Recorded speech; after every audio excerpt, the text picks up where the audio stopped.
Et bonjour à tous, on se retrouve aujourd'hui pour une nouvelle vidéo dans laquelle nous allons parler tout d'abord des actualités qui ont secoué les marchés au mois de janvier. Nous verrons ensuite les crashs de certaines valeurs sur certains secteurs et ce qui s'est passé en fonction des secteurs.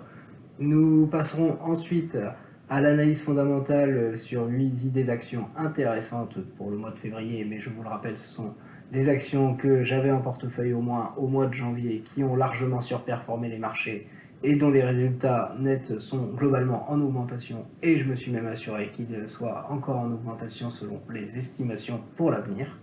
Et nous terminerons par le bilan de mes investissements. La première actualité, vous la voyez ici, c'est tout d'abord la Fed, bien sûr, qui a alimenté les différents paris sur la réduction de son bilan, la hausse de ses taux, et du coup, selon que les gens sont faucons ou non, et bien du coup, les réductions sont estimées entre 2 et 7 hausses de taux dans l'année, et donc du coup cela va alimenter les débats, et aussi il y a le nombre de points de base de ces hausses de taux entre les faucons et les colombes qui se jouent. La deuxième chose, c'est les résultats d'entreprise, et vous le voyez, alors maintenant il y a eu toutes les GAFAM qui sont tombées, vous avez vu sur Meta Platform qui s'est complètement craché, c'est à chaque fois que une grosse société, notamment de croissance, n'a pas tenu les résultats, généralement c'est 20% de pénalité, c'est 20% en moins sur les cours de bourse. Pour toutes les autres, nous avons vu des très bons résultats d'Apple, d'Alphabet, Amazon, ça vient de tomber, puisque nous sommes début février, donc Amazon c'est début février. Mais par contre, et ça s'est vu sur les autres sociétés de croissance, c'était un crash de 20% dans la journée si la société ne tenait pas ses résultats. Quand elle tenait ses résultats ou les améliorait, eh bien, l'augmentation était quand même de moindre effet, même si ça faisait un effet quand même. Et par contre, sur les values, là, on avait effectivement potentiellement plus d'effet lorsque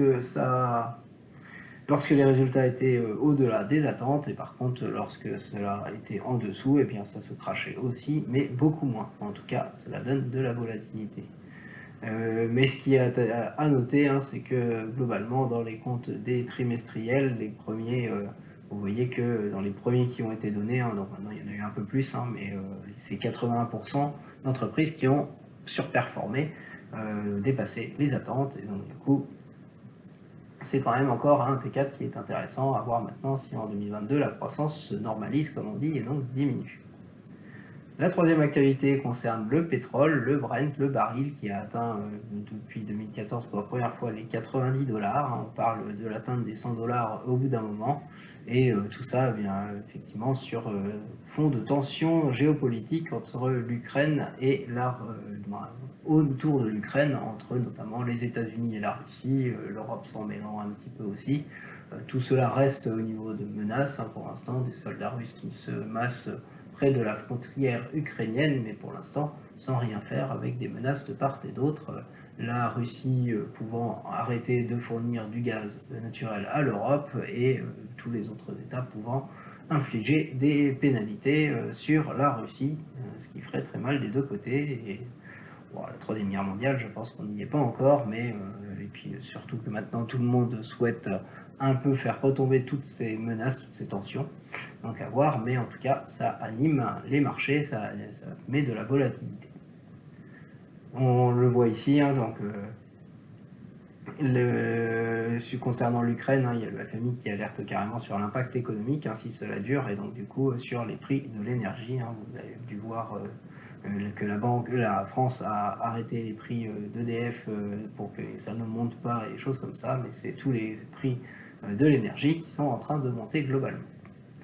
Dernière actualité sur les bitcoins, on voit sur les crypto-monnaies, certains le disaient que le bitcoin c'était comme l'or, c'était serein pour l'inflation et lorsqu'il y a des crises, etc.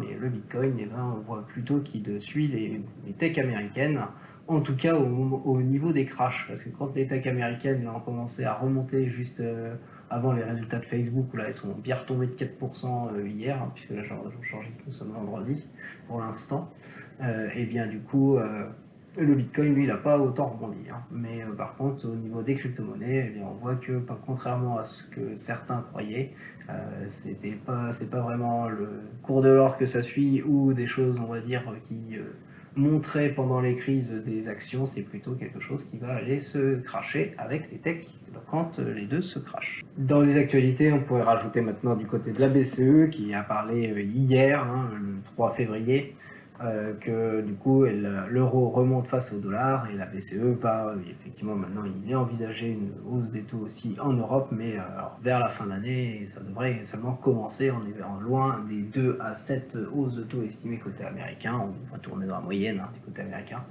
mais voilà. Sur les marchés, beaucoup de volatilité, on parle de correction, mais clairement pas de crash. Il y a des crashs de valeurs, de certaines valeurs, oui, on va le voir après, mais par contre, clairement, sur les indices, c'est pas des crashs que nous avons eu. Vous voyez, sur le SP500, alors même si c'est pas tout à fait le mois, il y a eu quand même le petit rebond là, de fin janvier, début février, hein, de 6%. Mais là, on parle du 4 janvier et on arrive au 3 février et vous voyez que c'est 6,59% de diminution. C'est pas tellement plus, hein, si on était complètement sur le mois complet. Donc on parle bien de correction.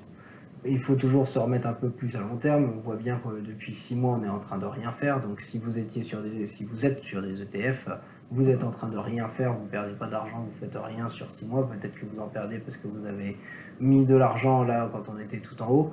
Mais il faut rester dans votre stratégie, je vais le rappeler. Si vous n'êtes pas en train de faire de la vente, un peu de gestion active, c'est pas forcément très active, hein, c'est pas forcément du trading complet, ou en tout cas ça peut être du trading un peu long terme, du swing trading comme je fais moi et comme je vous le présente. Mais du coup, en tout cas sur une partie de mon portefeuille, mais du coup, là, si vous êtes en ETF, ben voilà, faut juste vous dire que si vous êtes en ETF, si vous êtes sur un marché ETF, sur des indices, c'est que votre objectif, c'est que là, vous croyez à un monde de croissance et donc à des marchés boursiers en augmentation, et donc du coup, il faut rester là-dedans. Et même si vous êtes dans ces stratégies-là, eh bien, je vous conseillerais même de ne pas regarder ce qui se passe au jour le jour, hein, si vous êtes sûr de ne pas faire d'activité. Si vous, par exemple, vous avez décidé juste de mettre en dollar cost averaging un peu d'argent tous les mois, le premier du mois, eh bien, vous allez le premier du mois mettre votre argent. Vous voyez du coup ce qui s'est passé sur votre portefeuille à ce moment-là, mais de toute façon, il faut vraiment mettre dans la psychologie de ne rien faire. Donc, ne vous mettez pas de pression, ne vous mettez pas de pression psychologique en allant regarder les cours, surtout actuellement où c'est très volatile. Et après, si on regarde encore sur un an, nous avons toujours 15% d'augmentation, hein, sur ce SP500, et on voit qu'on a juste arrêté un peu cette tendance haussière qu'on avait commencé. Donc là, on est dans une zone neutre pour l'instant, mais bon, c'est une neutre qui pourrait quand même corriger ou ranger pendant un petit moment. Côté Nasdaq, c'est encore pire. Là, on a dépassé les 10%. On parle toujours pas de crack, hein, mais c'est le Nasdaq qui tire un peu les prix, hein, vers la baisse. Actuellement, les valeurs de croissance qui se crachent davantage. Et du coup, effectivement, il est difficile de croire que les indices européens et le SP500 feront des grandes performances si le Nasdaq n'arrive pas à suivre ou au moins à un peu plus latéraliser que autant cracher que ce qu'il fait actuellement. Là, sur le Nasdaq, on voit que même sur 6 mois, on est en train de perdre un peu. Donc, pareil, si vous êtes sur un ETF Nasdaq, vous êtes en train de perdre de l'argent pour l'instant. Mais je vous rappelle, comme d'habitude, ça veut dire que votre stratégie est à long terme et donc vous pensez que les cours seront plus élevés dans 5, 10, 15 ou 20 ans.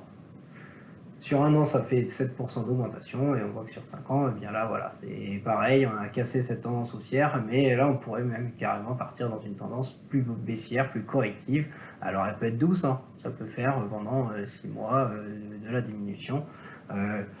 Actuellement, ce qui est sûr, c'est qu'on a encore de l'incertitude. La Fed a parlé, mais elle n'a pas dit exactement ce qu'elle allait faire sur ces hausses de taux, ni le montant, ni le combien de hausses des taux. Donc tout ça, ça va encore alimenter les marchés. Peut-être qu'à partir de mars, où il y aura la première hausse de taux, on va déjà en savoir un peu plus, et peut-être qu'au bout d'un moment, le marché va se montrer complaisant avec ça et les accepter, ces hausses de taux, puisque c'est pas non plus dramatique, hein, tout le temps. Et donc du coup, peut-être revenir sur des marchés plus calmes derrière. Si en tout cas vous commencez la bourse par des marchés comme ça, eh bien sachez que vous rencontrerez forcément plus calme derrière. En Europe, ça se passe un petit peu mieux, mais pas grandement, hein. On a quand même 5% de diminution là si on prend sur un mois. Sur 6 mois, on voit qu'on range complètement, on fait rien du tout, hein, on est à 0,09 d'augmentation. Sur un an, c'est 14%, donc là on est proche de ce qu'on en avait vu, et exactement de la même façon, eh bien, on voit que depuis quelques temps, eh bien, la tendance haussière qu'on avait entamée, on est en train de la ranger. Alors ça peut faire un range comme ici, hein, et repartir, mais ça peut aussi, et surtout si ça corrige du côté des États-Unis, rediminuer. Et si on se concentre sur la France, sur le SBF 120, eh bien, vous voyez qu'il a encore mieux résisté avec seulement 4% de correction. Donc là, c'est vraiment une consolidation, hein. Et sur 6 mois, nous avons 3%, nous sommes en train de ranger clairement. Et plus de 21% encore sur une année glissante. Et là, on voit que la tendance, elle n'est pas encore sur la France, hein, ça se porte mieux. Alors, la tendance, elle est vraiment encore, elle pourrait continuer. On a du mal à le croire avec tout le reste, si vraiment tout le reste continue à aller dans un sens qui est assez mauvais. Si on va voir du côté de TradingView, ça nous permet d'aller sur différents marchés, et sur différents marchés, par exemple, d'aller voir les différents secteurs américains, les secteurs du SP500, ici. Donc on voit tous les secteurs du SP500, et ce qui peut être intéressant de voir, c'est leur performance, et justement, si on prend leur performance, on va prendre le YTD, c'est-à-dire par rapport au 1er janvier, et si on les trie, eh bien, on voit qu'il y a quand même des secteurs qui s'en sortent, hein, ici, puisque j'ai mis les meilleurs, et vous voyez que le secteur de l'énergie, eh bien, lui, quand tout le reste du marché se crache plus violemment, hein, puisque le marché, les indices, ça fait bien sûr une moyenne, eh bien là, c'est plus de 22% d'augmentation. Si on va voir à l'intérieur de ce secteur-là, on se rend compte dans les composants ici, donc dans tout ce qui constitue qu'il y a 21 actions, hein, vous les voyez ici, c'est 21 actions, et de la même façon, je peux les trier par performance. Là, je peux prendre un mois, parce que je n'ai pas par rapport au début de l'année. Et vous voyez que nous, on va retrouver Marathon Petroleum Corporation, Marathon Oil Corporation, Occidental Petroleum Corporation, ExxonMobil. On va retrouver aussi des choses que nous avons déjà vues, comme ConocoPhillips, Chevron ici, Oneok par exemple. Voilà. On voit que effectivement tout ce qui est allié au pétrole, au Brent qui a augmenté, etc., eh bien, se comporte très bien. Et donc du coup, ceux qui ont joué comme moi de la rotation sectorielle pour justement éviter le crack et aller vers ça, eh bien, on s'en est sorti. Par contre, bien sûr, je vous dis ça, mais ça c'est sur ma partie swing trading. Si on prend ma partie qui est mon PE, je vais y arriver, qui est mon PE, et bien ça suit l'action Safran, je vais découvrir avec vous ce qu'elle a fait, j'en ai aucune idée, puisque sur un PE, j'ai les avantages d'actionnariat salarié, c'est des actions qui sont bloquées pendant 5 ans, donc vous imaginez que je ne regarde rien du tout. Et voilà, sur l'action Safran, on voit que moi j'ai perdu 3%, apparemment au mois de janvier, je viens de le découvrir. Et moi je vous rappelle, hein, je suis sur des longs termes comme ça, c'est minimum ça, hein, sur un PE, et donc voilà, sur 5 ans, je m'en sors très bien, et sur la stratégie comme ça, vous voyez, il faut réussir à se détacher complètement. Revenons sur nos indices américains. Et sur nos indices américains, si nous allons voir du coup les plus mauvais secteurs, on voit que les financières se sont un peu débrouillées, elles font un stagne en tout cas, elles n'arrivent pas à décoller mais elles stagnent.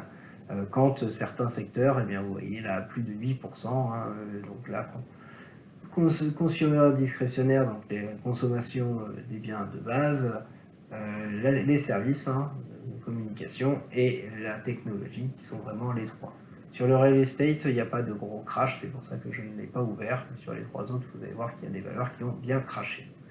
On va sur consumer discrétionnaire, la consommation discrétionnaire, donc les composants, on les prend, on fait la performance, on peut faire sur le mois glissant, et là on va voir que effectivement, eh bien, on a Etsy ici par exemple dans cette catégorie-là, moins 19%, moins 19%, oui, moins 19%, et donc là on peut parler de crash de valeur.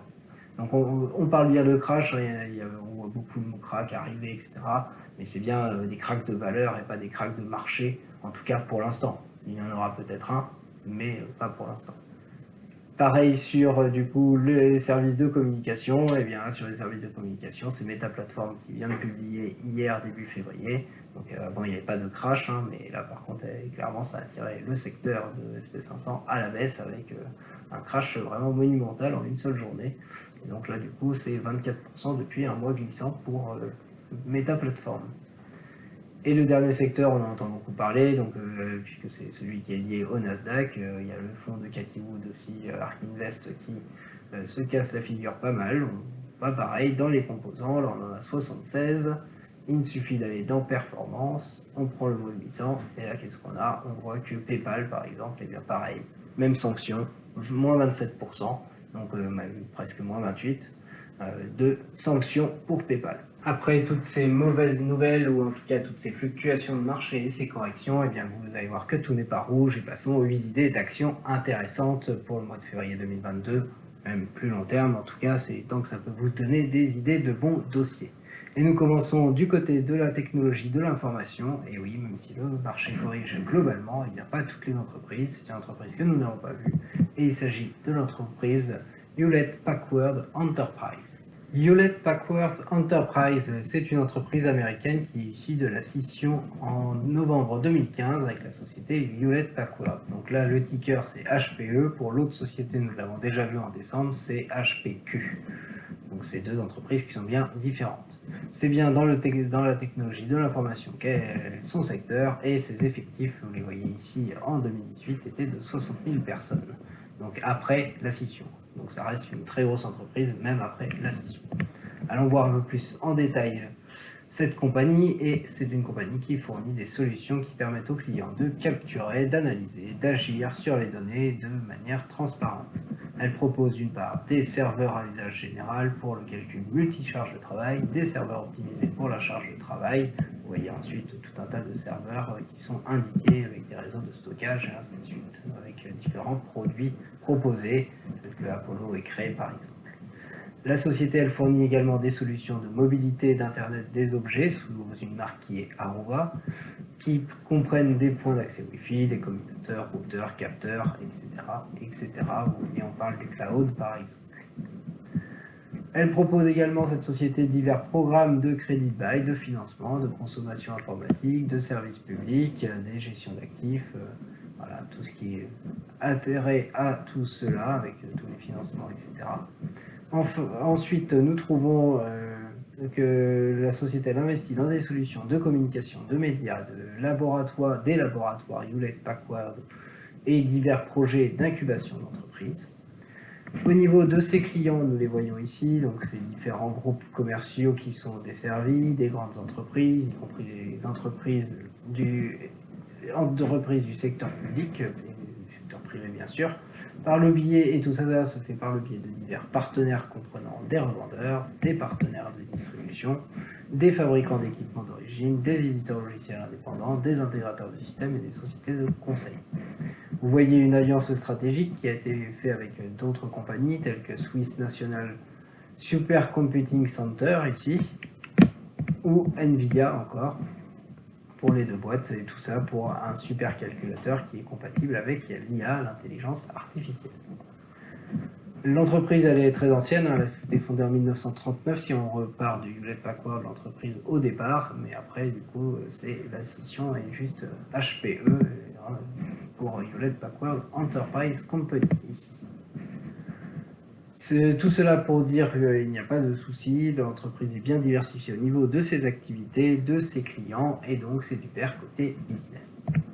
La capitalisation boursière pour Hewlett Packard Enterprise, elle s'élève à 21,79 milliards de dollars. Bien sûr, tout ça, ça peut bouger très rapidement, mais ça reste très largement supérieur à 500 millions de dollars, et c'est donc une grosse capitalisation boursière, et c'est donc un deuxième critère en vert. Le troisième critère concerne l'évolution du résultat net sur les 5 dernières années, en jaune sur le graphique ci-dessus. On voit qu'en 2021, l'année a été bonne, et que par rapport aux autres années, notamment 2020 avec la pandémie où ça a été difficile, et bien du coup c'est en augmentation, ça se voit clairement. Donc c'est en augmentation globale, mais pas complète, puisqu'on voit qu'en 2018 c'était mieux, que ça rediminue en 2019 et 2020, même ça passe négatif pour repasser en largement positif en 2021. On voit aussi au niveau du chiffre d'affaires que là c'est en diminution sur 5 ans. Mais globalement c'est le résultat qui nous intéresse au niveau de la tendance. Cette tendance est globalement haussière, c'est donc un critère en vert clair. Passons au cours de bourse. Le cours de bourse c'est 20,62% d'augmentation sur 5 ans, c'est donc en augmentation, mais c'est pas une très forte augmentation puisque c'est inférieur à 5% par an, c'est plutôt aux alentours de 4% par an en moyenne. Donc c'est plutôt vert clair ici, et sur 3 ans, eh bien, nous voyons que c'est la même chose. Si on part du 1er février 2019, ça fait 7,39% d'augmentation. Là aussi, c'est en augmentation, mais pas fortement. Et donc, un critère en vert clair. Le PER, le ratio cours sur bénéfice, est indiqué à 6,54. Il est donc très faible. Il se situe donc dans la zone qui est inférieure à 10. Là, on est clairement dans de la value, hein. En tout cas pour ceux qui considèrent que la value, c'est ce critère-là du PER, et du coup, un critère que nous mettons en vert. Du côté des dividendes, nous voyons tout d'abord l'augmentation du dividende année après année. Vous voyez qu'il y a eu un split en 2017, un split de 1289 pour 1000, et qu'après, le dividende est tout le temps en augmentation année après année, même s'il a quand même diminué entre les deux. Non, il n'a pas diminué, il est resté stable entre les deux, pour les 2 dernières années. Donc c'est globalement haussier, et c'est du vert clair. Le rendement analysé, il est de 2,85%, le rendement du dividende associé à cette augmentation de dividende. C'est donc un dividende intéressant qui est quand même un tout petit peu inférieur à 3, mais du coup qui se situe dans la zone entre 2 et 3%. C'est la zone que nous mettons en vert clair. Et pour terminer, associé à ce dividende, nous avons le ratio de distribution, la distribution sur le résultat net qui est indiqué ici. Et bien, vous voyez que ça dépend des années. Globalement, quand ça va bien, Hewlett Packard Enterprise a une politique de versement du dividende qui fait qu'elle en verse assez peu et qu'elle réinvestit beaucoup son argent. Donc on reste dans des taux qui sont largement inférieurs à 60%. Néanmoins, il y a eu la pandémie, donc là le dividende n'a pas été coupé. Il y a eu 2017 où il y avait très peu de résultats positifs, et donc l'entreprise n'hésite pas pour l'instant, vu que cela va bien globalement, à puiser dans ses réserves ou s'endetter pour continuer à verser son dividende. Et donc, du coup, nous allons mettre du jaune pour pénaliser cela, puisque ce sont des fortes choses qui sont faites, même quand l'entreprise ne gagne pas d'argent. Mais si ce n'est pas à long terme, eh bien, il n'y a pas de mal pour la santé financière. Du jaune, le bilan pour la compagnie Hewlett Packard Enterprise, avec tous les chiffres que je vous ai remis ici. Alors bien sûr, il y en a qui vont bouger au fur et à mesure, mais je vous ai mis tous les chiffres d'augmentation. Je vous rappelle que les chiffres, quand ils sont en vert, c'est qu'ils sont positifs. Quand ils sont en blanc, c'est qu'il n'y a pas de positif ou de négatif, c'est juste un chiffre. Quand ils sont en rouge, c'est négatif. Et quand les chiffres que je vous mets ici, c'est sur 5 ans, donc sur les 5 dernières années, et là aussi. Au niveau de Hewlett Packard, le bilan, eh bien, vous voyez qu'il est complètement en vert. Tout est en vert ou en vert clair, donc c'est un bilan positif. Il n'y a pas de souci pour cette entreprise. Bien sûr, je vous ai mis aussi des arrondis au niveau des chiffres, mais vous pouvez les voir. En tout cas, rien à dire, que ce soit côté des 5 critères essentiels ou des 3 critères supplémentaires concernant les dividendes. Nous passons de suite à la deuxième entreprise, une autre entreprise que nous n'avons pas vue, et là nous sommes dans le secteur financier avec Morgan Stanley. Morgan Stanley, c'est une banque américaine dont le siège social il est à Midtown, dans l'arrondissement de Manhattan. Vous voyez que l'entreprise a des gros montants qui sont faits, 5,5 400 milliards de dollars d'actifs gérés pour le compte de clients en 2021, 600 branches aux États-Unis, qui en fait l'un des plus grands acteurs de la gestion de fortune. La banque, elle opère aujourd'hui dans 3 grands domaines, la banque privée, la banque d'investissement et la gestion d'actifs. Au niveau de sa création, elle est très ancienne, 1935, et au niveau des effectifs, là ils sont un peu anciens, c'est mis en 2014, mais il y avait déjà 55 802 personnes. Il n'y a pas trop de doute que ça a augmenté depuis, ou au moins stagné. Si on va voir un peu plus dans le détail des activités pour Morgan Stanley, ici, donc c'est un groupe de services financiers, les revenus par activité pour le CA, ça se répartit comme ça. Donc la banque d'investissement et de financement pour près de la moitié. Donc là, il y a tout ce qui est financement spécialisé. Vous voyez les acquisitions de projets, les interventions sur les marchés d'actions, de taux de change de matières premières, les opérations sur actions et les conseils en fusion-acquisition. La deuxième partie, pour un tout petit peu moins, mais à peu près la même chose, c'est toute la partie gestion de patrimoine. Et la troisième partie, c'est la gestion d'actifs et de fonds d'investissement. Là, c'est 9% d'activité. Et donc on retrouve ici 552 milliards d'actifs sous gestion, et alors, ça c'était à fin 2019. Au niveau de la répartition géographique, puisque nous avons vu qu'il y avait 600 branches, et bien les revenus c'est quand même 73% aux États-Unis, 14% du côté de l'Europe et 12% du côté de l'Asie. Donc même s'ils sont plus ciblés États-Unis, il y en a quand même un peu partout. Les activités classiques de banque, mais bien installées depuis bien longtemps, bien diversifiées et même réparties au niveau géographique, c'est donc du vert côté business. La capitalisation boursière, elle est de 183,55 milliards de dollars, c'est donc une grosse capitalisation boursière, pas de souci là-dessus, c'est du vert. Le résultat net, son évolution sur les 5 dernières années, eh bien vous le voyez sur le graphique ci-dessus, tout est à la hausse, et même ici c'est bien à la hausse, une augmentation encore de 3% en 2019 par rapport à 2018, et c'est également à la hausse en vert pour le chiffre d'affaires, et tout cela année après année, sans discontinuer. C'est donc du vert pour le troisième critère. Le cours de bourse, eh bien, lui aussi, il est haussier, c'est 128,84% de hausse sur 5 ans, une très forte hausse, largement plus de 5% par an, et ça va être la même chose sur 3 ans. Sur 3 ans, nous avons encore 144,60% de hausse. C'est même encore plus, puisque ça n'avait pas fait grand-chose entre 2017 et 2019.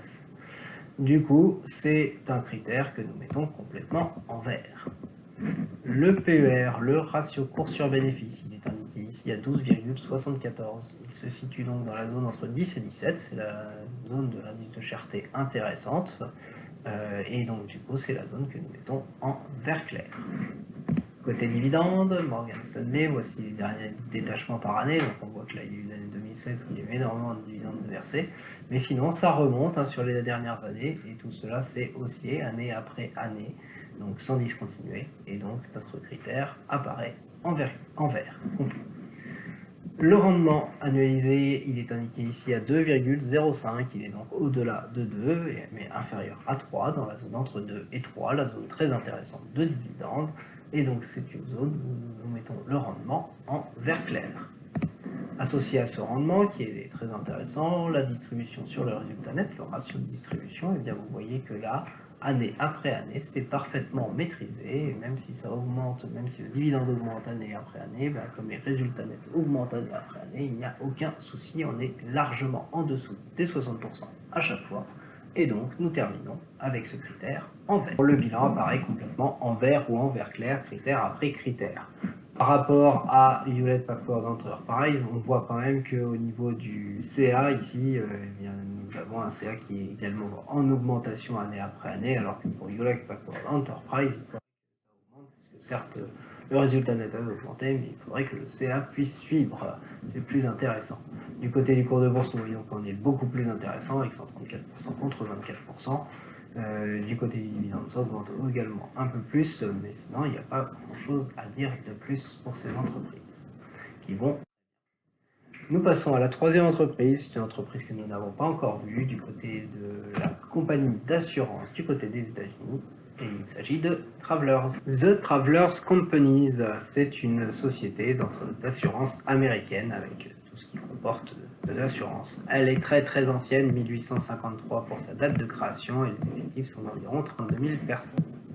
Pour ses actualités, plus précisément, elle fait partie, cette entreprise, The Travelers Companies, des principaux groupes d'assurance américains. Les revenus, la répartition en chiffre d'affaires, c'est tout d'abord l'assurance immobilière et les dommages aux entreprises, plus de 50% quand même. L'assurance immobilière et les dommages, mais cette fois-ci aux particuliers pour environ un tiers, un petit peu plus d'un tiers, donc tout ce qui est assurance automobile, habitation, etc. Vraiment très classique au niveau assurance. Et ensuite, l'assurance aux dommages et aux institutions financières pour un peu moins de 10%. Donc là, il y a tout ce qui est assurance de responsabilité professionnelle, le cautionnement des contrats, les assurances risques. Et vous voyez ici la répartition géographique des revenus avec une grosse majorité aux États-Unis, 94%, un petit peu au Canada et un tout petit peu pour du reste. Donc c'est une société qui est très ancienne, certes très focus sur les États-Unis ici, mais avec des activités d'assurance diversifiées, que ce soit entreprises particulières et financières. Donc pas de souci, c'est bien une entreprise dont nous pouvons mettre le business en vert. La capitalisation boursière pour The Travelers Company s'élève à 42,33 milliards de dollars. C'est une grosse capitalisation boursière, il n'y a pas de souci, et c'est donc du vert. Du côté des résultats, le résultat net ici, eh bien vous voyez sur le graphique en jaune, il est en augmentation année après année, sans discontinuer. Et c'est exactement la même chose pour le chiffre d'affaires, même en 2020 on pourrait se demander, mais c'est encore plus de 1% d'augmentation au niveau du chiffre d'affaires. Et comme je vous l'ai dit, pour toutes les vidéos que je présente, normalement cela devrait se poursuivre. Et donc c'est une tendance et un critère complètement en vert pour le résultat net et le chiffre d'affaires, leur évolution sur 5 ans. L'évolution du cours de bourse s'élève à 43,72% sur 5 ans. C'est donc plus de 5% par an, une grosse évolution, et c'est donc du vert. Si on prend par rapport au 1er février 2019, et donc sur les 3 dernières années, nous avons encore 36,03% d'augmentation sur 3 ans, et donc du coup là aussi plus de 5% par an. Donc un critère en vert. Le PER, le ratio cours sur bénéfice, il est de 12,07 actuellement, avec les chiffres actuels, puisque c'est toujours sur une année glissante de résultats nets, et par rapport au cours de bourse actuel. Et donc du coup, c'est un ratio cours sur bénéfice qui se situe dans la zone qui est intéressante pour l'indice de cherté, très intéressante, de 10 à 17, et c'est la zone que nous mettons en vert clair. À son côté dividende et l'augmentation des dividendes, eh bien, vous la voyez ici, nous regardons les 5 dernières années, c'est en augmentation année après année, si nous regardons 2,83, 3,03, 3,23, 3,37, 3,49, tout cela est bien en augmentation. C'est donc un critère en vert. Le rendement annualisé, il est indiqué ici à 2,03%, il est un peu au-delà des 2%, et il se situe donc dans la zone entre 2 et 3%, zone très intéressante de dividendes, rendement donc, critère que nous mettons en vert clair. Et pour terminer, associé à ce dividende très intéressant, nous avons la distribution sur le résultat net qui est indiqué ici, avec l'année 2021 qui est indiqué. Et vous voyez que tout se situe dans une zone qui est bien inférieure à 60%, plutôt on dirait aux alentours des 30% pour cette zone-là. Dans tous les cas, bien inférieur à 60%, un rendement du dividende, un dividende qui est distribué, un ratio de distribution très bien maîtrisé, une sécurité financière pour l'entreprise, et donc du vert. Et troisième bilan complètement en vert, puisque la compagnie Travelers met un bilan complètement en vert qui est identique au niveau des couleurs sur les critères essentiels et les critères supplémentaires concernant les dividendes par rapport à Morgan Stanley. Au niveau de, en plus ici, le CA comme le résultat net, donc le chiffre d'affaires et le résultat net sont en augmentation, comme pour Morgan Stanley, même si le cours de bourse est là moins haussier et le dividende également moins haussier. Mais sinon, c'est complètement équivalent et au moins cela est positif sur ces années-là et tout cela devrait continuer à l'avenir. Du coup, eh bien, les 3 nouvelles entreprises complètement en vert. La quatrième entreprise, nous l'avons déjà vu, c'est du côté des produits du tabac. Il s'agit de Philip Morris International. Du coup, je me suis juste permis de mettre à jour les différentes valeurs. C'est une entreprise dont le business reste du vert, il n'y a pas de problème là-dessus, nous l'avons vu il n'y a pas longtemps. La capitalisation boursière, vous voyez qu'elle est très élevée, à 161 milliards de dollars. Au niveau des résultats, c'est globalement en augmentation, mais pas complètement cette fois-ci, même si ici les deux apparaissent en vert. Le RN a plus 16% et le CA a plus 7% sur 5 ans, mais ce sont des faibles augmentations. Le cours de bourse est lui aussi très faiblement haussier, à 2% seulement d'augmentation sur 5 ans, donc limite il stagne. Le PER, lui, est dans la zone jaune, un peu au-delà des 17, mais plutôt aux alentours des 18, mais c'est pas un PER non plus très élevé. Côté dividende, le dividende est lui en augmentation année après année, donc là c'est du vert, 16% d'augmentation en moyenne pour l'instant par année.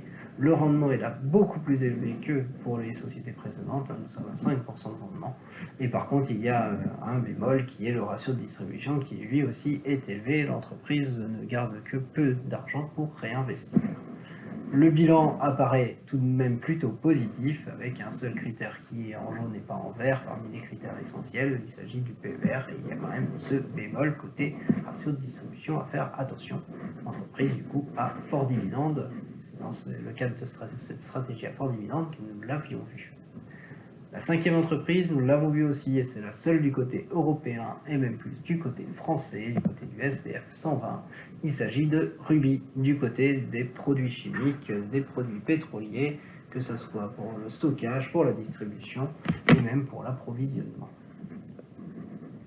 Au niveau de Ruby, eh bien là, tous les critères n'apparaissent pas en vert cette fois-ci, c'est différent. Le business, lui, il reste en vert, il n'y a aucun souci là-dessus. La capitalisation, nous sommes en euros et elle est moins grosse que les capitalisations d'avant, mais elle reste largement supérieure à 500 millions d'euros et c'est donc une grosse capitalisation boursière et c'est donc du vert. Le résultat net et le chiffre d'affaires, eh bien, vous voyez, comme pour Philip Morris International, c'est globalement haussier, mais pas forcément haussier année après année, c'est pour cela que nous l'avons mis ainsi. D'ailleurs, j'aurais dû mettre en vert clair ici Hewlett Packard, je vais le corriger. Je viens de m'en apercevoir. Et du coup, c'est 35% d'augmentation pour le résultat net et 30% pour le chiffre d'affaires, tout cela est en augmentation. Le gros bémol, c'est le cours de bourse qui se fait massacrer depuis un petit moment, et du coup, c'est 5% d'augmentation. Il y a eu un rebond avec les valeurs value depuis fin novembre, début décembre sur Ruby, qui a recassé des résistances et qui est reparti à la hausse. Maintenant, il va falloir voir si cela est durable, avec des marchés qui continuent quand même de corriger, donc à voir si le Brent et le secteur de l'énergie continuent à avoir ce rebond et pourrait inverser la tendance vers le reste pour la société est bon. Et donc du coup, c'est vraiment du rebond qui est à jouer sur cette société si vous voulez la jouer. Côté PER, nous sommes encore dans la partie basse de la zone de cherté qui est très intéressante, et nous sommes sur la partie 11 en vert clair. Côté dividende, 34% d'augmentation de ce dividende en augmentation année après année, un rendement de 6% à peu près environ, et donc la plus forte pour l'instant parmi toutes celles que nous avons vues. Nous avons vu, comme pour Philip Morris International, Ruby a été vu aussi dans la stratégie à fort dividende, mais cette fois-ci du côté du SBF 120. Et le ratio de distribution, lui, il est globalement bien maîtrisé dans une zone souvent aux alentours des 60%. Un bilan qui apparaît donc plutôt positif, puisque seul le cours de bourse est très négatif, très correctif, et donc du coup c'est un rebond qui peut être joué. Maintenant il faut voir au niveau du timing pour bien rentrer, ne pas continuer cette baisse, ne pas justement prendre une baisse comme certains disent, un couteau qui tombe ou moyenner à la baisse, mais plutôt réussir à jouer le rebond proprement. Nous passons à la sixième entreprise pour aujourd'hui, nous ne l'avons pas encore vue et il s'agit tout simplement de la première entreprise du côté de la défense et de la sécurité américaine. Il s'agit de Lockheed Martin. Lockheed Martin, c'est une société, c'est la première entreprise américaine et mondiale de défense et de sécurité. Comme ses principaux concurrents, elle conçoit, réalise différents produits dans lesquels l'électronique et la technologie jouent un rôle déterminant. Lockheed Martin, c'est une société née en 1995, c'était la fusion entre Lockheed et Martin Marietta. Les deux entreprises étaient à l'origine des groupes aéronautiques, notamment cette entreprise, elle est connue pour ses avions de combat, comme vous le voyez ici, F-16, F-22, F-35. Au niveau des effectifs, c'est une très grosse société, vous voyez, en février 2016, il était déjà de 126 000 personnes. Un peu plus dans le détail des activités, donc la conception, la fabrication, la commercialisation de systèmes aéronautiques, de sous-marins et d'éléments spatiaux. Le chiffre d'affaires, il se répartit comme suit. Près de 40% pour la vente de systèmes aéronautiques. Donc là on parle d'avions militaires, d'avions civils et tout cela à destination d'organismes gouvernementaux. En deuxièmement, 25%, donc pour un quart, on parle de vente d'hélicoptères, de systèmes de mission et de systèmes électroniques, des hélicoptères militaires et commerciaux, des navires, des systèmes de défense antimissiles, des radars, etc. La vente de systèmes spatiaux arrive en troisième avec 17,6% du chiffre d'affaires. Là, nous avons des systèmes satellites, des systèmes de missiles et de transport spatial. En quatrième lieu, nous avons la vente de systèmes de défense aérienne et de systèmes de contrôle de tir pour 17,5% du chiffre d'affaires. Donc là, ce sont des systèmes de défense aérienne que nous retrouvons, des défenses antimissiles, missiles tactiques, systèmes d'armes, frappes de précision, etc. Vous voyez que le groupe Lockheed Martin propose également des prestations de soutien aux opérations de mission, de préparation, de soutien technique, d'intégration, plein de choses de soutien. Ce chiffre d'affaires, il se ventile, comme vous pouvez le voir, si j'arrive à retrouver, voilà. Ce chiffre d'affaires se ventile par source de revenus entre la vente de produits, 84%, et les services, 15%, près de 16%. La répartition géographique de ce chiffre d'affaires, c'est 72,5% aux États-Unis, donc très centré États-Unis, mais quand même 10% du côté de l'Europe, 9% du côté de l'Asie, 6% au Moyen-Orient et un peu ailleurs. Beaucoup de choses pour une société très ancienne, très bien implantée dans le système américain, hein, puisque c'est la première entreprise du côté de la sécurité et de la défense, même mondiale, et donc du vert côté business, il n'y a aucun souci là-dessus. La capitalisation boursière, elle s'élève à 106,13 milliards de dollars, c'est donc une grosse capitalisation boursière, pas de plus à dire, c'est donc du vert. Les résultats nets en jaune sur le graphique ci-dessus. Eh bien, on voit que c'est globalement en augmentation. On voit clairement que 2021 c'est plus élevé que 2017 ou 2019, mais par contre, eh bien, 2021 est en petite diminution par rapport à 2020. Et que ça augmente encore là, et là ça rediminue un petit peu de 7,58%. Ce n'est pas le cas du chiffre d'affaires qui lui était encore en augmentation de 2,52% en 2021, son barre en verte, et qui lui est complètement haussier. Pour le résultat net, pour ce critère de l'évolution du résultat net, c'est globalement haussier sur 5 ans. C'est donc un critère en vert clair. Le cours de bourse, nous voyons que l'augmentation est de 49,57% sur 5 ans. C'est donc une forte augmentation. Et c'est donc dans la zone verte pour ce cas-là. Si nous prenons sur 3 ans, eh bien là nous étions assez bas, donc nous allons retrouver encore 34,11% d'augmentation, encore une forte augmentation sur les 3 dernières années. Et donc effectivement c'est un critère complètement vert, même si on voit que la hausse n'est pas constante, il y a quand même pas mal de volatilité sur cette action. Le PER, le ratio cours sur bénéfice, il est de 17,12. Alors peut-être qu'il était, quand j'ai pris le premier chiffre, juste en dessous de 17, en tout cas l'idée c'est qu'il est autour de cette zone de 17, cette zone qui fait la transition entre le vert clair et le jaune. Ici il apparaît un tout petit peu au-dessus, et donc il apparaît dans la zone jaune. Côté dividende, l'augmentation des dividendes année après année, vous la voyez ici. Nous regardons sur les 5 dernières années, et évidemment ce dividende, on le voit très clairement, il est en augmentation. Pas de souci là-dessus, un critère en vert. Le rendement annualisé de ce dividende, il est indiqué ici à 2,72%. C'est donc un rendement très intéressant qui se situe entre 2 et 3% dans cette zone et qui est donc la zone en vert clair.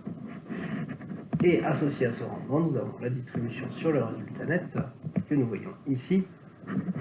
Alors certes, sur une année comme 2017 où les résultats n'étaient pas élevés, du moins peu élevés par rapport aux années d'après, l'entreprise n'a pas hésité à augmenter quand même son dividende et donc à puiser dans ses réserves ou à s'endetter pour le verser à ses actionnaires, mais de peu, hein, mais un petit peu. Mais sur le reste du temps, on voit que la politique est plutôt aux alentours de 40-45% de distribution. Et c'est donc une politique qui est bien inférieure à 60%. Néanmoins, nous allons pour l'instant pénaliser, même s'il commence à être de plus en plus loin, et donc dans les prochaines mises à jour, il sortira peut-être, une fois que nous aurons les résultats en 2022, donc dans un an. Mais nous allons pénaliser la zone en vert par du jaune. Le bilan pour Lockheed Martin, il apparaît plutôt positif, puisque là également il y a un critère en jaune, c'est le PER, mais on l'a vu, il est vraiment tout juste au-delà des 17 avec 17,12, donc il serait presque en vert et presque avec les 5 critères essentiels dans les zones vert ou vert clair. Côté rendement, eh bien là il n'y a rien d'inquiétant non plus, le rendement est intéressant en augmentation et en plus le ratio de distribution est globalement bien maîtrisé, même si on a bien vu que l'année 2017 l'entreprise n'avait pas hésité à continuer d'augmenter son dividende, même si elle était moins bonne cette année-là. Et donc du coup, c'est pour ça que nous avons pénalisé avec du jaune, mais il n'y a rien d'inquiétant sur la santé financière de l'entreprise. Et donc cela fait par rapport aux autres entreprises, une entreprise qui est moins verte que celles qui sont dans le début, mais par contre avec, vous voyez, une belle augmentation là aussi de tout ce qui est résultat net et chiffre d'affaires, une belle augmentation du cours de bourse, et donc un dossier qui peut être intéressant. Nous passons à la 7e entreprise, nous l'avons déjà vu, c'est une société Dans le secteur, dans le domaine financier, plus précisément dans les moyens de paiement, il s'agit d'une société américaine qui est American Express. Pour American Express, le business est en vert, il n'y a aucun souci. Là-dessus, la capitalisation boursière, vous voyez que c'est une très grosse capitalisation boursière à 143 milliards de dollars, pas de souci là-dessus non plus. Le résultat, eh bien, c'est comme pour les 3 sociétés précédentes, c'est du vert clair ici, mais on voit que le résultat net augmente beaucoup avec 193%, moins pour le chiffre d'affaires, mais il est quand même en augmentation de 29% sur les 5 dernières années. Le cours de bourse, lui, est très haussier. Dans les moyens de paiement, c'est quelque chose qui a été très recherché. Et pour les moyens de paiement, puisque nous avions fait une vidéo sur les moyens de paiement, nous avions vu que c'était l'action avec un PER, un indice de cherté, le moins cher, et qui est ici à 18, donc un des plus élevés de la vidéo, mais qui se situe seulement dans la zone jaune. Donc la zone qui va de 18 à 27, qui est intéressante. Côté dividende, le dividende est plutôt en augmentation globalement année après année, même si ce n'est pas complètement le cas. Et par contre, le rendement, lui, il est faible. Il est inférieur à 1%, il se situe entre 0 et 1%. Le ratio de distribution associé à ce dividende, qui est avec un rendement faible, est lui parfaitement maîtrisé dans une zone qui est souvent autour des 35%, ou en moyenne autour des 35%. Le bilan pour ce dossier, eh bien, vous voyez, comme pour Lockheed Martin et comme pour Philip Morris International, et même encore plus pour Lockheed Martin, puisque ce sont les mêmes couleurs parmi les critères essentiels, c'est donc un dossier qui apparaît plutôt positif. Et du côté du rendement, c'est pas ça qui est du dividende, c'est pas ça qui va faire changer les choses, puisque le dividende est faible, en augmentation, est parfaitement maîtrisé, et donc la santé financière de l'entreprise est préservée.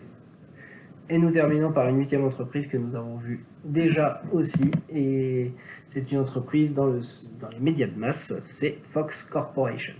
Donc pour Fox Corporation, vous ferez attention, il y a 2 tickers, il y a FOXA et il y a Fox, FOXA et FOX, puisqu'il y a ce sont bien 2 actions de la société, il n'y a pas de souci là-dessus, mais il y en a une qui donne un droit de vote et l'autre pas du tout. Donc en fonction de si vous êtes intéressé par avoir des droits de vote, il faut prendre l'action Fox et pas l'action FOXA. Mais sinon, elles se suivent globalement à peu près, même si pas tout à fait, il y a quelques différences. Moi, je prends toujours FOXA pour mes caractéristiques. Pour Fox, le business, lui, il est en vert. Dans tous les cas, ça reste comme ça.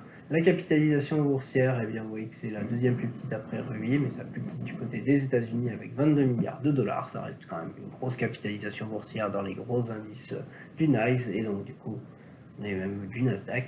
Et donc du coup, en vert, pas de souci là-dessus. Les résultats, eh bien, comme pour les entreprises précédentes, eh bien, c'est du vert clair, c'est globalement haussier, avec 57% de hausse pour le résultat net et 30% pour le chiffre d'affaires.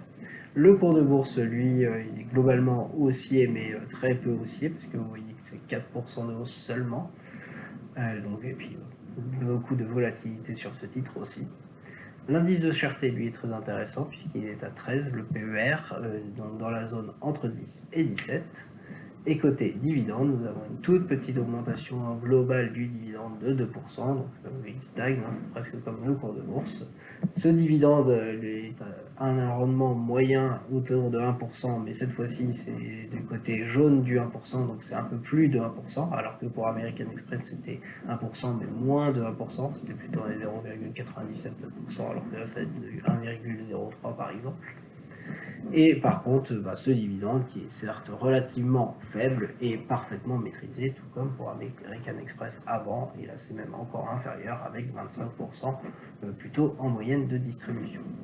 Cela fait du coup un dossier positif, avec uniquement des critères en vert ou en vert clair parmi les critères essentiels, et donc un dossier qui apparaît positif ici. Du coup, dans ce tableau, eh bien, nous voyons que, comme pour les secteurs, les marchés, nous n'avons pas trop d'énergie ici, mais par contre, nous avons bien des financières avec Morgan Stanley qui arrive ici. L'énergie ici, nous avons complètement une pétrolière avec Rubis, associée au pétrole en tout cas. Et nous avons par exemple aussi American Express qui est quand même plutôt dans un domaine financier, même si c'est les moyens de paiement et donc c'est particulier. Mais on voit que dans tous les autres secteurs, même si ce sont des secteurs qui ont corrigé, eh bien, nous retrouvons des valeurs qui sont plutôt value. On voit le PER relativement faible, Il y a quand même une rotation plutôt sur les values pour délaisser la croissance, même si pas toutes les semaines, hein, ça dépendait un peu des moments. Et du coup, c'est quand même une tendance que nous retrouvons. Ces 8 idées d'action, voici les performances pour janvier 2022. Donc vous voyez que du côté des États-Unis, sur la gauche, hein, quand le SP500 et le Nasdaq ont corrigé de 5% et de plus de 8% au mois de janvier, et bien toutes les actions que je vous ai présentées faisaient entre 3,55% et plus de 10% pour Fox Corporation. Je vous les ai présentées effectivement dans l'ordre. Et donc là, ce sont des très grosses performances par rapport au cours des marchés qui ont fortement baissé.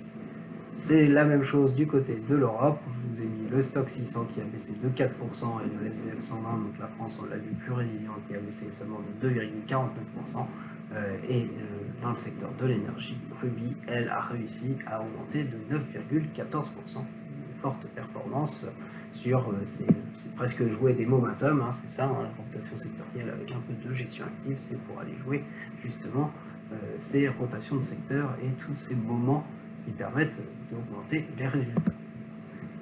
Si nous passons maintenant à mes plus-values dividendes crawling du mois, les plus-values du mois sont de 1,87%.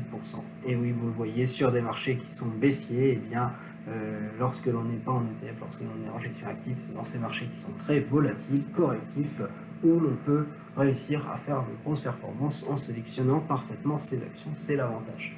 Par contre, bien sûr, gardez votre stratégie, ou au moins la partie de votre portefeuille qui est en stratégie ETF, c'est très bien d'en avoir. Je vous ai montré que moi j'avais un PE, et là je ne touche pas du tout à ce PE de Safran, hein. C'est du long terme. Et donc du coup, voilà, il suffit d'avoir plusieurs stratégies, mais dans cette stratégie de swing trading, ça permet effectivement d'avoir des choses très intéressantes. Et là, je vous avoue que c'est particulièrement très intéressant ce qui s'est passé. Bien sûr, sur des marchés qui corrigeraient davantage avec un crack, ça serait beaucoup plus compliqué à faire. Les dividendes, ils étaient peu élevés ce mois-ci avec 0,09%. Les intérêts de co-lending du mois, c'était assez peu élevé aussi avec 0,69%. Par rapport à ce que j'ai pu voir, c'est peu élevé. Et ça me fait un mois au niveau du global du mois 1,80% supplémentaire. Et tout cela vient s'ajouter au reste, ce qui est parfait. Passons maintenant du coup sur la totalité depuis octobre 2020, donc depuis maintenant 16 mois. Et le total des plus-values, je repasse au-dessus de 17% et c'est 17,17% du côté de l'impôt. Je continue bien sûr à rajouter de l'argent, pour l'instant surtout du côté des actions, et donc du coup forcément ces plus-values sont entachées, hein, les performances passées sont toujours entachées des performances actuelles. Le total de mes dividendes, c'est 1,14% depuis le début. C'est pas une stratégie que je recherche particulièrement, je les laisse venir comme ils sont. Le total des intérêts de crowdfunding, 8,85%. Là, pour l'instant, je n'ai pas encore remis d'argent, ça arrivera forcément pendant l'année. Et un gain total où je repasse là aussi au-delà des 17%, puisque je vous rappelle que comme j'avais investi beaucoup d'argent notamment à partir de juin l'année dernière, et bien, du coup, j'ai fortement fait baisser mes performances, ce qui est tout à fait normal si vous augmentez fortement votre capital. Passons maintenant à l'évolution depuis octobre, mais sous forme de montant et de comme on voit, comme on peut vous présenter dans les intérêts composés, hein, c'est l'idée de voir ces courbes-là, et on voit que du coup, du côté des intérêts, la courbe en bleu foncé, ça augmente et ça n'arrête pas d'augmenter, et effectivement, sur les derniers mois, eh bien là, ça a bien augmenté, même ce mois-ci, même avec un mois très correctif, très volatile. J'ai réussi à faire largement augmenter en termes de montant, et c'est là où c'est intéressant, faire fructifier mon capital, et je vous avoue que c'est un très bon mois pour ma part. J'espère que vous en êtes bien sortis aussi, hein, pour ceux qui, si vous avez fait des bonnes rotations sectorielles ou si vous étiez beaucoup plus sur les values, vous avez dû bien vous en sortir, et c'est tant mieux. Du côté du capital, vous voyez que je continue à mettre de l'argent, et puis du coup, normalement, si tout se passe bien, eh bien ça va faire, et puis j'ai aucun souci avec ça, hein, même si vous êtes en ETF sur du long terme, ça devrait faire une courbe plus ou moins exponentielle à terme. Maintenant, voyons la même chose, mais par contre, mois après mois, en termes de gains, en termes d'euros, et on voit que du coup, j'ai fait le deuxième meilleur mois après le mois de novembre, qui était beaucoup plus facile parce qu'il y a beaucoup plus haussier, et surtout après un mois d'octobre fortement haussier avec un fort rebond, et qu'il y a le mois d'octobre où il y a eu les plus hauts, donc cela s'explique.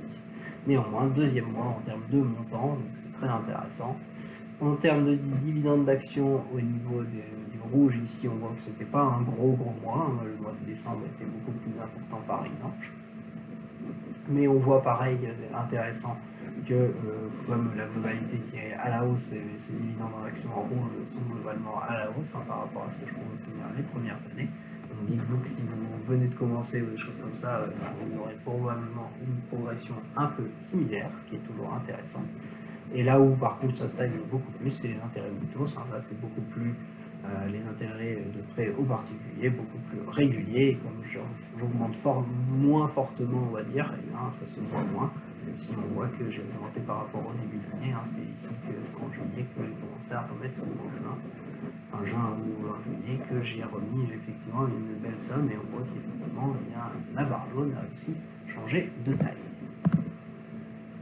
Je termine par la répartition de mon patrimoine. Je vous ai rappelé en haut celle qui était en décembre 2021. Je n'avais pas mis les pourcentages, mais cette fois-ci je vais les mettre. Tout cela pour vous dire que ça n'a pas beaucoup changé. La plus grosse partie, vous voyez 61%, se trouve du côté de l'immobilier. Et je prends la partie remboursée, hein, bien sûr, je ne prends pas la partie qui est à la banque. Mais je suis très exposé du côté de l'immobilier.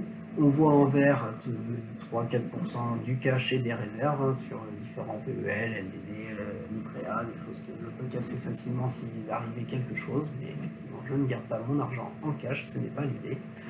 En orange, nous voyons les intérêts de Mintos qui sont à 2%, nous voyons en bleu clair un petit amusement dans les cryptos à 0,34%.